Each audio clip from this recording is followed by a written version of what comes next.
So I packed my shit and moved across the world at 17 on my own in my desire to escape the illiteracy, hyper-emotional immaturity, the opportunistic yet sheepish and highly misogynistic culture of Turkey I experienced as suffocating. As a free-spirited, justice-obsessed, mildly autistic, highly marginalized animal lover woman, I could not stay. I never felt a sense of attachment to my national identity and never felt a part of a tribe with the locals, unlike the connection I felt to the land, its local breeds, the Anatolian shepherd, the olive trees, the seagulls of the Aegean, and every native natural element I was born biocompatible with. Nothing about the human culture felt real enough to give me a sense of belonging. Similar to the story of Ugly Duckling, which I was obsessed with as a child, it was very easy for me to leave the people's culture of my home country, but very hard to leave the Aegean. My misfit tendencies have deep roots, and during this experience, I got to relive and trigger some familiar old wounds from childhood while having to interact with people I would normally avoid in situations I would not normally get myself into until I had to protect other more vulnerable lives in a guardianship role where inescapably one will experience being at the mercy of others. Contrary to their claim of upholding peace, in places like Türkiye, where the culture is shaped mainly by one of the three Abrahamic religions, narcissism and codependency runs deep historical roots encoded in the collective psyches of these societies. For hundreds of years, far from promoting a peaceful coexistence among humans with differences or protecting women and children, their influence promoted violence and oppression more than anything else. Through an ideology that justified the use of battle, subjugation of women, and the wrath of a male god figure who demanded the conquest of more land in his name to spread so-called his word, these religions created a massive collective neuroses across these lands. So no wonder the birthplaces of these religions don't know peace. In fact, a Christian imperialist Brit, a Muslim Turk of the Ottoman army, and a Jewish supremacist settler all share the same core pathologies based on a sick worldview, and only an insecure and fearful, therefore narcissistic human male could produce and narrate. His motive then is to control, conquest, possess, rule over, demand unconditional submission and worship, while he gets to throw temper tantrums to punish and silence anyone who dares question his legitimacy. The parallels are uncanny at the micro scale, as we observe the same kinds of dysfunctions in family systems and in the everyday dealings of ordinary folks. The systematic abuse of the young and vulnerable, the decision powers given disproportionately to older and predatory males, lying, cheating, stealing for the sake of material gain and status gains, are all subtly reinforced by the imagined authority of a male god who himself seems to endorse injustice. In none of their three books, woman is viewed as full human with her own agency, and violence is justified if the believers get to conquer more lands and subjugate more women. This core pathology then creates a culture in which women are trapped in a cycle of low self-worth, poverty, illiteracy caused by denied access to knowledge, and of course being mandatory incubation machines for men regardless of their will or readiness to become mothers.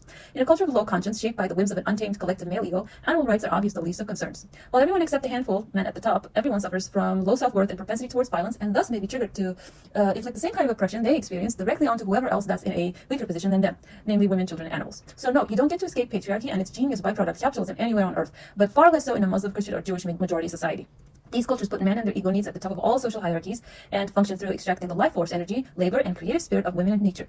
They plunder her resources for profit with zero concern for her actual needs. And similarly, within family systems, the personhood of the wife and mother is hardly acknowledged apart from her male benefiting role. The patriarchal man, the head of an industrial animal farming company, will care no more about his wife at home than the welfare of the animals that produce his wealth through their endless exploitation. We are objects, resources, and clogs in a machine who exist solely to please our male overlords, and that's exactly why the women and animals are not okay in any of these cultures. Hardly any of us had parents who understood the individual needs of their child and loved him or her unconditionally. That's because our mothers have only ever lived in survival mode within systems that treated them like shit. They produced too much cortisol to be safe, to be that safe, loving, and healthy emotional presence we all needed as children in order to become healthy adults. They suffered enormous emotional voids too wide to fill the cup of a needy child.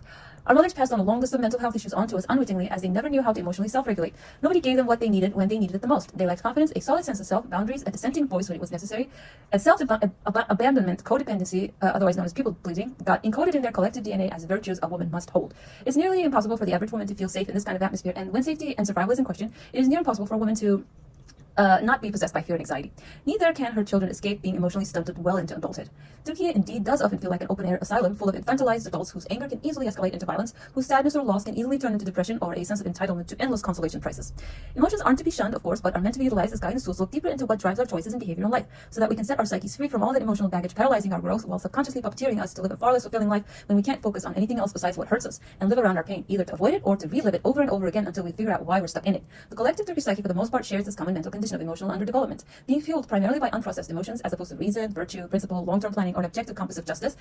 We cutely refer to being a hot-blooded culture, but behind that PC term is actually a darker truth. Turkish people are often kept hostage in a poor quality of life because when primarily the fleeting emotions conduct one's behavior, the price may be paid in terrible consequences, as one does in almost every impulsive decision, like getting run over by a truck while trying to cut a corner in traffic, or engaging in unprotected sexual acts. And to see how all this may be reflected in child and animal welfare, we can look at the way people do not typically show interest in or invest in training and educating in any way that isn't merely geared towards ensuring their material success through academic training, as many people do without considering the emotional well-being of their human children. So when poor emotional regulation is the norm, Turkish children cry and throw more temper tantrums in public, and so do the dogs. They bark and react more when they're outside. Dogs are particularly at risk in the hands of unqualified owners. Not to mention, the whole purpose of me creating this book through this lived story is to expose the human tragedy behind how we relate to dogs, particularly in this part of the world, given the unique state of mental health we approach dogs with. Dogs can be a source of either incredible healing opportunities for those who have yet to experience a certain form of love they never before had with humans, but they can also become a perfect object of abuse in the hands of the emotionally underdeveloped for the endless narcissistic supply and zero challenge to an insecure ego they may provide. A narcissist is by definition someone whose emotional cup always feels empty, so they only know how to take and extract. An adoring mini-me, a fan, can be just the supplier he needs to feed his insecure and forever empty cup, seeking constant attention and validation. And a dog's unconditional love and obedience and loyalty can be extremely attractive, therefore, to a narcissistic person, as long as the dog sort of exists to serve him and generates those feelings in him. Can you imagine how many of these types of people I had to endure interacting with in my rescue efforts, even more of them in my search for adopting families? Hundreds. They also responded with big false promises when I questioned their qualifications, but even more of them were wildly offended that I even didn't just believe their bullshit with zero evidence, based on zero self-awareness and driven by a complete momentary impulsive urge following zero consideration of whether they're ready for this long-term commitment or responsibility. They were really only after that quick dopamine hit and narcissistic supply an adoring, adorable little puppy would provide, while also perhaps imagining other social side benefits to showing up in public with a cute little puppy or a charismatic-looking dog. Chasing an emotional high, the best interests of the puppy were in nowhere evaluated in that pursuit. It was more than obvious that puppy would either be returned to sender or dumped somewhere he or she would face certain death or disease. So naturally they wouldn't sign the adoption contract in order to avoid possible future accountability, knowing they would need a smoother exit from the responsibility. Not to mention, nearly 99% of those begging to come pick up the puppy the next day have completely flipped on me with an entirely made-up excuse or a lie and ghosted me the next day. This was to me enough proof to know how untrustworthy they would be when the life of another being is at stake. And since this profile was certainly the most common among all of the callers, I truly wish these puppies were born elsewhere. In a country where people rarely ever question their eligibility for parenthood to human children, of course I was set up for disappointment from the get-go. And yes, taking care of puppies and adolescent ones especially can be very difficult, but this should be prior knowledge and not a bad surprise down the line. And that takes self-knowledge and emotional maturity far beyond what seems to be available around here. Knowing how desperate I was to remain hopeful to ensure the lives of these puppies through giving them away to good families, I tried to put aside my prejudgments and tried my hardest to pick up the calls with renewed hope each time. I have wasted hours, days, weeks, months of my life on that false hope. False hope because I know how hard it is for this cultural environment to produce healthy families to take on the care and responsibility of dependents like children or dogs alike. I know just how traumatized and burnt out the women collectively are. The systems that men have created, wired to protect only the male egos, and with its long history of culturally endorsed misogyny, women of Türkiye are too emotionally neglected, abused, and traumatized to be good, loving, and mindful mothers. When a woman's body produces more stress hormone cortisol than the bonding hormone oxytocin, how is she going to calm a frustrated child or not hurt a dog who is only behaving in compliance with his dog nature, but being an inconvenience to her? She can't pour from an empty cup. An insufficiently watered tree won't bear healthy fruits. And the average man does not understand he is probably suffering from a low IQ and a miserable life because his father and the environment stressed out his mother too much back when that man was a fetus in her womb. So the average Turkish woman with immense amounts of relational trauma inherited from her parents, then with additional trauma accumulated from her own children who eventually typically turn against her later in life, can easily seek to fulfill that emotional void by turning towards animals. It is true that women are far more empathetic towards vulnerable beings as the gender onto whom the creation and sustenance of all new life is entrusted. But the fact that most animal rescuers are women also means that some of that effort is partly a form of emotional escapism. Unfortunately, there are also plenty of women who have not deconstructed their own internalized misogyny and are totally unaware of why they're harsher to other women and to their own daughters than their sons. And neither do they understand why they won't make good dog parents. Dogs require just as much emotional intelligence as children do. A dog parent too has to drop their ego, learn a whole new nonverbal language, and work their empathy muscle to meet the needs of a creature that may be entirely different than their own species to raise healthy dogs. They need to understand how their own emotional states get absorbed by a dog and impact the dog's mental health and behavior. They need to understand that they need to create emotional safety through discipline and consistency. A dog needs a strong alpha leader who gives out a secure, confident energy so that the dog can trust that they're safe under their care. When a dog owner or rescuer acts more from their over-identification with an animal and their emotional wounds than a pure compassion and love for the animal, they may easily dismiss the actual needs of the animal and also anthropomorphize the animal, treating it like another human, thus missing out the dog's psyche further. Refusing to deal with the underlying motivations of why we run to animals and project so much of our own struggles onto them creates only another layer of challenge to the overall animal welfare system. Because when, say, all the people who engage in that work or volunteer in dog shelters are heavily traumatized people, they will often unwittingly fail to be the emotional safe space the traumatized dogs themselves need. Both of the managers and nearly all of my co-workers at a California dog shelter I used to work at were themselves highly reactive, anxious, loud, and aggressive people with plenty of relational trauma. And in a place like Türkiye, multiply that by 10,000-fold.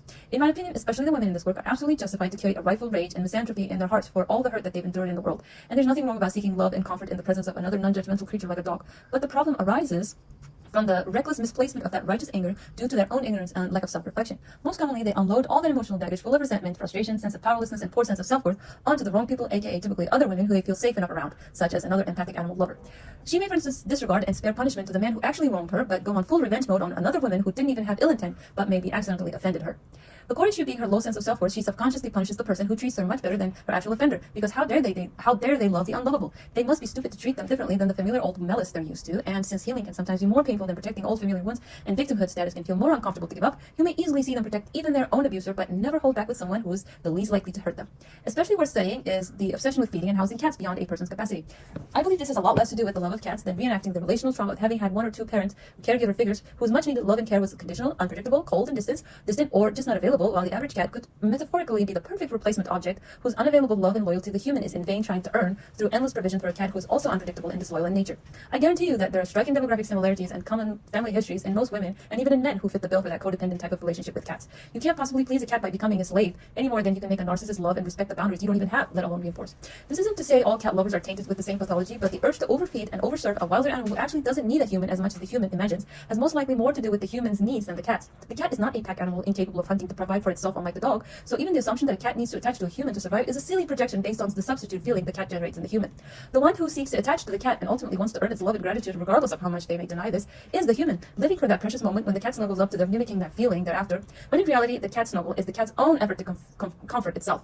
In Türkiye, an insane number of people suffer from codependent personality disorders based on the historical oppression of women, and as common as narcissism is, the codependent person only contributes more to the creation or the maintenance of their monstrous narcissistic traits by feeding them with more attention, service, and loyalty. The narcissists do not need more supply. They need to be ignored and left to their own devices to figure out how to train their own fragile egos. In a similar manner, cats need to learn to hunt again, and their overbreeding should be regulated by allowing natural selection to take place without human intervention.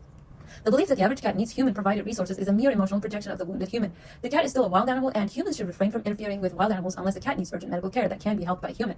So when even the so-called compassion for animals is tainted with human pathology, it isn't hard to understand why a very passionate animal rights advocate can suddenly make totally impulsive and hateful decisions that would negatively impact the animal. Why? Because their primarily subconscious loyalty and protection is to their own wounded ego and not to the animal in question.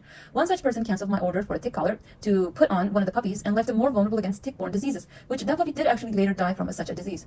Just because they were unfairly angry at me, another threatened to dump the puppies back where I live because they didn't want to be associated with me and hear me hold them accountable, not giving a damn how that would impact the health of the puppies. Another refused to offer their social media visibility for adoption ads just because I was their sponsor. At no point did they stop to think and differentiate between the best interests of the animal and their own feelings towards another human who challenged their ego. At no point was the animal more important than their eagerness to revenge and punish me. If animals meant more to them than escapism and emotional release, they could easily overlook the human element and collaborate with people who only want the best for the animals. When, for instance, I talk to those unhinged cat feeders, they show zero capacity to approach the issue from a rational angle that takes anything else into account besides how they feel. They don't care if the overpopulation and aggression and cat feces-borne diseases negatively impact everyone else in the environment that we all have to share and coexist in. They don't care if everyone else suffers as long as the cats are comfortable. I can relate to the concept of selective empathy, but we cannot apply the same fascistic, nepotist, tribalist mindset we have about humans also to animals if we are to be trustworthy, civilized guardians of animals on this planet. Until we're ready for positive change through self-awareness, which does take immense courage and willpower, and heal our own insecurities, we will never make good parents or rescuers to animals or children. We can keep them alive, sure, but without providing healthy leadership, we can't escape passing on our own emotional diseases. Your dog will absorb your anxiety, and until you hold him with a healed and balanced energy, he may never feel safe enough to trust you that you will protect him when push comes to shove, which will only increase his reactivity. For the sake of that healing, we have to be able to confront ourselves with questions like, why am I so drawn to this work or pain? Why do I like the idea of others perceiving me as the hero rescuer? Why do I crave the specific feeling a certain animal or breed gives me? Where exactly do I seek my own need over the animal's need? And be completely honest to ourselves. But until then, I'm afraid we cannot collaborate with these folks to save more lives. We can't give them constructive feedback and expect them to not take it as a personal attack. And no, they won't give you any empathy for the pain you endure. They certainly won't thank you or appreciate you. And yes, they will immediately pull the victim card on you and automatically assume ill intent even in your kindest gestures. And if you suggest to them that an alternative method or solution to a shared problem, they will accuse you of insulting their credibility. No, they will never show you their credentials, most likely non-existent, but always expect you to trust their mere word based off of zero evidence. And if you ever hold a mirror to them and point out the harm in their behavior, their deeply buried sense of shame and insecurity will make them want to silence and block you. No, you can't work in any productive way or trust a vulnerable life with the unhealed and unwilling folk.